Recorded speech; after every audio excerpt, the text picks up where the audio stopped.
Shoutout muna tayo kay Ate Lernas Concepcion ng San Felipe, Nueva Ecija. Magluluto nga po pala ako ng ginataang gabi mga kananays. Tara, samahan nyo na naman po ako sa aking vlog. Bago nga po pala ako magluluto mga kananays, ay hiwa-hiwain muna natin ang ating isasahog. At sa mga oras na to mga kananays ay alas 9 na, kagagaling ko lamang sa school. Abangan nyo na lang mga kananays sa next vlog ko kung bakit napapunta naman ako sa school at kagagaling ko lamang. Nung nahiwa ko na nga po lahat mga kananays, ang aking sasahog dito sa gabi ay hinugasan ko na rin po ito ng mabuti. At next naman ay mag-slice na naman po tayo ng bawang, sibuyas at luya. Masarap kaya ang gabi mga kananes, lalo na sa mga luto na gata, yung inasiman, ganon, or mga kinilaw. Masarap po yung kinilaw mga kananay. Pagpasensyahan nyo na po ako mga kananays dahil minsan nag-iilokana talaga ako dahil nga po laking Ilocana naman po talaga ako. At ito na nga po pala lahat ng sangkap ng aking lulutuin. Naalala ko naman tuloy mga kananays noong bata ako, nung mga grade 3, grade 4, ganon. Pag pumapasok po talaga ako sa school mga kananays, ang dami po naming nadadaan ng gabi. Syempre dahil nga po mas madali kang pumasok mga kananays, nagshortcut na lamang po kami sa mga bukid, lalo na dumadaan kami sa mga tambak-tambak na yun. At tulad nga ng sabi ko sa inyo mga kananays, ang daming gabi.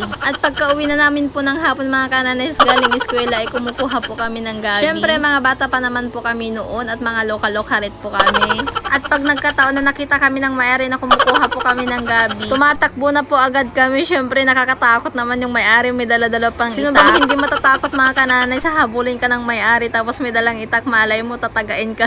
Tulad nga ng sabi ko sa inyo mga kananay, mga bata pa naman kami, mga grade 3, grade 4, di ba, mga lokal karit pa. Iginasa ko na nga rin po pala itong gabi mga kananay, lalo na rin po itong laman niya at mga tangkay. Ganito rin po ba kayo magluto ng gabi na ginataan mga kananay? Ginigisa nyo rin po ba ang gabi? Kasi yung mga iba na nagluluto ng ginataang gabi mga kananay ay hindi na po nila ginigisa ito. Pag naigisa na po nila yung karne at nilalagyan na rin po nila ng tubig, tsaka po nila ilalagay yung gabi. Ang ginamit ko na nga po palang pantakip dyan ay ang isang kawali namin dahil wala po kaming malaking pantakip. Nakakalimutan ko kasi kung bumili ng pantakip mga kananay, sana na pag pumupunta ako sa mga market. Kaya itong isang kawali na lang namin ang ginamit kong pantakip dito sa niluluto ko. At habang hinihintay ko nga pong maluto itong gabi natin mga kananay, ay babalatan ko nga po pala itong pinya. Bumili nga rin po pala ako ng pinya mga kananays dahil nga po napakamura lang po ang pinya mga kananays. May 3 100, may 4 100, kaya napabili na rin po ako. At masarap din po ito mga kananays at matamis. Dito po talaga ako nahirapan mga kananays sa part na to, yung alisin ang mga mata-mata ng pinya. Sa totoo lang mga kananays, hindi po talaga ako marunong magbalat nitong pinya. Mas marunong pa po akong kumain kaysa magbalat, o diba? Nung nabalatan ko na nga po pala mga kananays, ay ito naman i-slice na po natin. Ilalagay ko nga muna po pala ito sa ref namin para mas lalong lumamig pa at mas masarap. Para may panghimagas po kami pagkatapos namin mag-lunch ng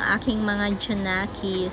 Favorite po nila itong pineapple mga kananays. Unang bukas ko nga po yung isang pineapple mga kananays ay hindi nila ako tinirahan. Talagang kinain po nila lahat. Yung iba nga binaon pa nila. Yung natira sa akin mga kananays, iniwan ko lang sa ref. Nung binalikan ko na yung pineapple dun sa ref ay wala na, ubos na. Binalikan ko na nga po ulit itong niluluto ko mga kananays ay medyo okay na po siya. Kung medyo luto-luto na mga kananays ay maglalagay na po ako dyan ng paminta. Isa rin itong pandagdag anghang kung kulang po yung sili na ilalagay po natin. Nung nalagyan ko na nga po pala ng paminta mga kananays ay isunod ko naman pong lagyan ng magic sarap para mas lalo pang mas masarap ang ating ulam. Syempre hindi naman po matatawag na ginataang gabi ito kung hindi natin lalagyan ng fresh gata. Maglalagay na nga po pala ako ng fresh gata or kukumama mga kananays. Nung nalagyan ko na nga po pala ng fresh gata or kukumama mga kananays ay hahayaan na lamang po natin itong kumulo. At lalagyan din po natin maya-maya ang green na sili pero hindi naman po ata gaanong maanghangin. Hindi rin mawawala ang dili sa akin mga kananays pag nagluluto ako ng ginataang gabi kahit may sahog ng karni. Binili ko nga po pala sa kapitbahay namin ang dilis na ito mga kananays, galing Bicol pa yan. Fresh dilis po ito mga kananays at galing pang Bicol talaga. Sobrang sarap itong dilis mga kananays. So kumuha nga ako mga ilang kilo, mga 3 siguro pag pinagsama-sama or 4. Hindi po siya matabang or hindi po siya maalat, saktong-sakto po yung pagkatimpla ng kanilang dilis. Syempre hindi lang naman po pang sahog ang ginagawa ko sa dilis mga kananay. Minsan, ipiniprito ko na lamang po siya at isinasawsaw sa suka o di kaya sa kamatis. Sobrang sarap na po yun mga kananay. Solve